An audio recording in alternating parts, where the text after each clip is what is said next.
ආයබවන් set එකටම පොඩි වචනයක් කතා කරන්න අද දවසේ ටොපික් එක ගැන ඉෂ්ටකොත්තු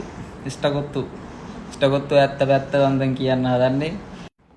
මොකද මාත් මීට මාස දෙකකට උඩදී මාත් ඉෂ්ටකොත්තු සේවකයෙක්, ඔෆිස් සේවකයෙක් මාත්. ඒ නිසා මම මේ ගැන කතා කරන්න ඕන. මේ මම වගේ අසාධාරණ ලක් වෙච්ච තව ගොඩක් කට්ටිය ඉන්නවා, කොල්ලෝ කෙල්ලෝ ඉන්නවා. මාත් ඒ අතරින් එක්කෙනෙක්. මොකද ඉෂ්ටකොත්තුගෙන් ගුටි කාලා බැනුම් අහගෙන අම්මා තාත්තා මතක් කරගෙන කොයි වෙලේ වැඩ කරපු කොල්ලෝ කෙල්ලෝ බොහොමයි. කෙල්ලොන්ට අසෝබන ඉදිරිය බැනපු ඒවා බොහොම සිද්ධි ගොඩාක් තියෙනවා. එතකොට මම පොඩි වචනයක් කතා කරන්න ආවේ. මාත් ඔය අසාධාරණ ලක් වෙලා තියෙනවා. හරියටම 2026 මාර්තු 28 කොහොම හරි මට මිස්ටර් විරාජ් කෝල් එකක් ගන්නවා මහරගම බ්‍රාන්ච් එකට ඩිලිවර් වෙලා නැහැ කියලා වෙජිටබල් ටිකක් හරි මොනවා හරි. එතකොට එයාගේ එදා හිටපු මැනේජර්ගේ අතේ තිබුණ වැරද්දක් ඒක මගේ පිට දාලා එදා මම හිතන්නේ එයාගේ තාත්තා තමයි වාහනේ අරන් ආවේ ස්ටෝර්ස් එකට. ඊට පස්සේ මිස්ටර් විරාජ් වීල් එක ඇවිල්ලා බහපු ගමන් ස්ටෝර්ස් එක තියෙන පන්නේ පිටිය රත්නාල් දෙනියේ යාළුවාගේ වල් ගාවමයි වීල් එකෙන් බහලා ආපු ගමන් ගහගෙන ගිහිල්ලා මම මුකුත් කියන්න ගත්තෙත් නෑ ඉසර් කියලා මොකුත් ඇහුවේ නෑ. මං කණාල්ල ගත්තා විතරයි. හරියට මාර්තු 28 3:00 අතර. ඇසින්දුටු සාක්ෂිකාරයෝ ඉන්නවා. මා ළඟ ෆුටේජ් නෑ. ඒ දවස්වල මොකද මම පිටගමක කෙනෙක්. මං ඔයාට කියන්නේ දැන් මම මෙඩිකල් එකක්වත් මං පොලිසිය එන්ට්‍රියක්වත් මං දැම්මේ නෑ. මොකද මම පිටගමක අම්මා තාත්තා ලෙඩින් ඉන්නේ. අහිංසක විදිහට මම ජොබ් එකක් කරගෙන සල්ලි හම්බ කරන්න කොළඹ ආවේ. එතකොට මම ඒ ගැන ඇඩිය මං පොලිසිය පැත්තෙන් ගියේ නෑ. මේ ලීගල් පැත්තෙන් ගියේ නෑ. මං කනල්ල ගත්තා. මම බිම දාගෙන පාගලා ගෑවුවා. එතන හිටපු තව දෙතුන් දෙනෙක්ටම පාරක් අදනවා. හොඳටම ගැහුවේ ඉෂ්ටකොත්තුගෙන්. ඇත්තටම හොඳටම ගැහුවේ මටයි. මහරගම දා වැඩ කරා තව කොල්ලෙක් කකුල් පැලෙනකම් ගහලා තිබ්බා. කොල්ලන්ට ගොඩක් අසාධාරණකම් වුණා. මම ඒ එකක් දෙකක් තමයි කියන්නේ. හොඳටම ගහපු එකෙන් දෙවනියා තුන්වෙනියා තමයි මම ඉන්නවා. ඒක කියන්න ඕනේ ඊට වැඩිය මම ප්‍රොෆෙෂනල් කියලා හිතාගෙන තමයි ගියේ. ඇත්තටම මම ගියේ 2025 ෆෙබ්‍රුවරි ලාස්ට් තමයි මම ගියේ වර්ක් කරන්න. එතකොට මම හිතන් හිටියේ මිස්ටර් විරාජ් කියන හොඳ සත්පුරුෂයෙක් කියලා. ඒ කියන්නේ හොඳ මිනිස්සෙක් කියලා මිනිස්සුන්ට උදව් කරන. ඒක ඉතින් අවුරුද්දක්වත් මාස දෙක තුනක්වත් යන්න කලින් මට ඒක තේරුණා.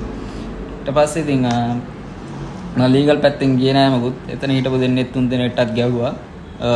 එතන ලේඩිස්ලා ටිකටත් බැන්න. ඇත්තටම මම IT සයිඩ් එකෙන් ගිහිල්ලා අන්තිමට එතන උනේ මේ වෙජිටබල් කඩන්න. කියන්නේ අවුට්ලට් වලට වෙනම සෙපරේට්ලි වෙජිටබල් කඩන්න තමයි. එතන ගොඩක් ඩිග්‍රී ගහපු කට්ටිය ප්‍රොෆෙෂනල් වැඩ කරගෙන හිටිය අයට ඔක්කොම බල්ලෝ ගන්නට දාලා සලකලා එයාලගේ මිස්ටර් විරාජ්ගේ දෙමව්පියෝ හැම දෙනාම මේ අසාධාරණකම් වලට වග කියන්න ඕන. කියන්නේ එතකොට මං වගේ අසාධාරණකම් වලට ලක් වෙච්ච කට්ටිය කුණු හරපෙන් බැනුම් ආපු කට්ටිය. මම ඇත්තටම මගේ අම්මත් ලෙඩින් ඉන්නේ, තාත්තත් ලෙඩින් ඉන්නේ ගම රත්නපුරේ කහවත්තේ. එතකොට මාත් මේ ගැන කිව්වේ නැත්තම් තව දුර ඉඳන් එන කොල්ලෙක් අසාධාරණට ලක් වෙන්න පුළුවන්. ඒ නිසා මම මේ වචනේ කතා කරන්න පුළුවන් තරම් ෂෙයා කරන්න.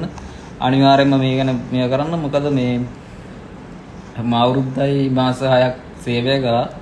3 මාස 3ක් දුවේද. එතකොට මට EPF කැපු ඒවා කිසිම මට ඉන්ෆෝම් එකක් මොකුත් කළේ නැහැ. ඒවා කොහොමද ඒවා වතුර ගියා වගේ සේවා කාලේ.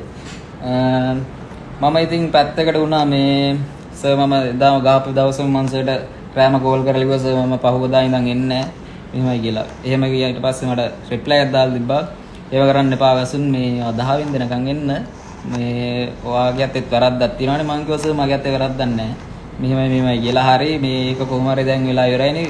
ඉවසලින් ඉඳපන් මට අප්‍රේල් 10 වෙනකන් ඉදියන් කිව්වා. මම මේ කොල්ලෝගේ රවට්ටන විදිහ මම මේ කියන්නේ.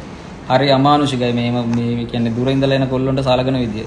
මොකද මම ආවේ මේ ස්ටෝස් නෙමෙයිනේ. ස්ටෝස් ආවනම් කමන්න නැහැ. ගුටි ගාතිය මරුවත් කමන්න. මොකද වැඩේ හරියට කරලා නැත්තම්. මොකද වැඩෙත් හරියට කරලා ආපු පොසිෂන් එකත් වර්ක් කරලා නෙමෙයි. දෙකම බලන ගමන් ඒ දෙක කරලා එහෙම අසාධාරණ ලකුණාම මම ඒ දවස්වල කටවන් හිටියා. මේ මොකද මම පිට පළාතක මට මේ කිසිම දෙයක මේ ලීගලි පැත්තෙන් ගියොත් මට ඒක මොකුත් කරගන්න වෙන්නේ නැහැ. මම මගේ හිත දන්නවා. එතකොට ඇසින්දුට සාක්ෂිකාරයෝ ඉන්නවා. හරියට මාර්තු 28 2:00 3:00 අතර තමයි මේ දේ උනේ. කැමරාස් තියෙනවා ස්ටෝස් එකේ. කැමරා ෆුටේජ් දැන් යාලා ඩිලීට් කරලා ඇති. ගොඩක් කට්ටිය මේවා දන්නවා. මාත් මම මාර්ච් 28 ගුටි කෑවා. ඊට කලින් ගොඩක් කට්ටිය ගුටි කෑවා. ගොඩක් අය හොරකම් වලට අල්ලලා ගුටි කාලා ගෙදර යවුවා. හරි අසෝබර විදිහට හැසිරුනේ. යාගේ ප්‍රෙෂර් එකත් එක්ක එතන හිටපු බලු විදිහටම ගුටි කාපු එක්කෙනෙක් තමයි මම. එතකොට මං වෙනුවෙන් මම මේ කතරේ මං වෙනුවෙන් විතරක් නෙමෙයි තව ඉන්නවා ගුටි කාපු කකුල් පලාගෙන බෙලි පැල්ලිලා මේ වගේ ගොඩක් මිනි කොල්ලෝ ගුටි කාලා ගියා මහරගම් බ්‍රාන්ච් එකේ පොඩි අවුරුදු 16ක 17ක කොල්ලෙක් හිටියා හොන්තට ගුටි කෑවා බැරිස්ටාපු කොල්ලෙක් සේ කැෂියරෙන් සල්ලි අරන් කියලා හොන්තරම ගහලා තිබ්බේ ළමයාට. ඒ වගේම තමයි මේ තව මං කියන්නේ මං වගේ දැන් අසාධාරණ ලක් වෙච්ච කෙනෙක් ඉන්නවනම් හඬනා ගන්න අනිවාර්යයෙන්ම අසාධාරණයක් වුණා නම් මිස්ටර් විරාජ්කින් වර්ක් කරපදන මොකද හිඟා ගන්න යන්නේ වැඩ කරලා අන්තිමට අපි ස්ටෝස් එකේ හාල් මිටි එළවලු චිකන් හාල් කරපු නැති දෙයක් නෑ ඇත්තටම. ඒ හින්දා මම මේ කියන්නේ හිතෙන් එන ඇත්ත රියල් දේ. මොකද මං හිතේ ඉර කරම් කීතපු දේ මං සෝෂල් මීඩියා දානවා. මොකද මට අයිතියක් තියෙනවා මගේව දාන්න. මට මරණ තර්ජනාව මට කමන්නේ නෑ. මොකද ඇත්ත කියන්නේ මොකද මං වගේ තව කොල්ල වෙන්න පුළුවන් දුර පළාත්වල ඉඳලා. ඒ හින්දා මේ රැවටෙන්න එපා.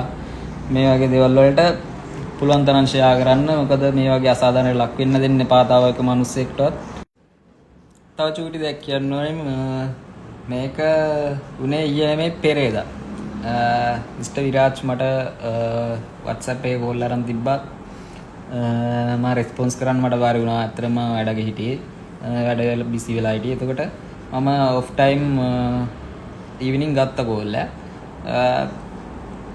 යාලට අර අපේ අගේ තේරිලා කස්සාය වැටෙන්න බැරිද බං ඔන්න වගේ වචන ටිකක් දැම්මා. මම මේ කාපු තැනකම ගෞරව කරන්නේ නැහැ. මොකද මේ කොල්ලොන්ට න අසාධාරණ බලන් ඉන්න බැරිඳ තමයි මේ දේ දැම්මේ.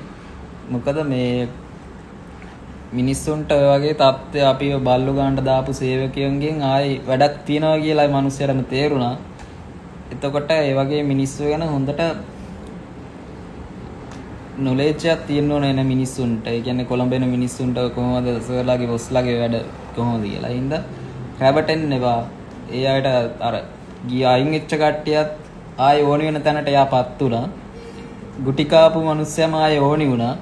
ඒ නිසා මේ දේවල් ඒ වගේ මිනිස්සෙක් යා. හින්දා යා ගැන කතා.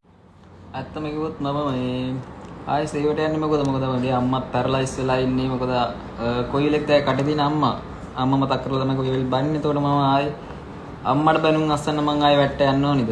අයිය වගේ මිනිස්සෙක් ගාව මම වැට්ට යන්නේ. හිතලා බලන්න ඔබේ දරුවත් මේ වගේ සේවා ස්ථානයකට එවද්දි හොඳට හොයලා බලලා අනිවාර්යෙන් මේ දේ කරන්න. මොකද ඒ තත්ත්වෙන් ඒ ළමයි එන කියන්නේ ගෙදරටවත් කියන්න කැමති කට්ටිය නැති කට්ටිය ඉන්නවා. මොකද මමවත් ගෙදරට කිව්වේ නැහැ ඒ දවස්වල. ඒ දවස්වල මමවත් ගෙදරට කිව්වේ නැහැ. ඒ වගේ කොල්ලෝ ගෙල්ලෝ කොච්චර හිතේ තද කරන් Taman ගේමක් ගහන්න කොළඹ එනවා. ඒ වගේ මිනිස්සුන්ගෙන් හැපි තලනවා. මේවා වෙන්න බෑ. thank you set එකටම එළගි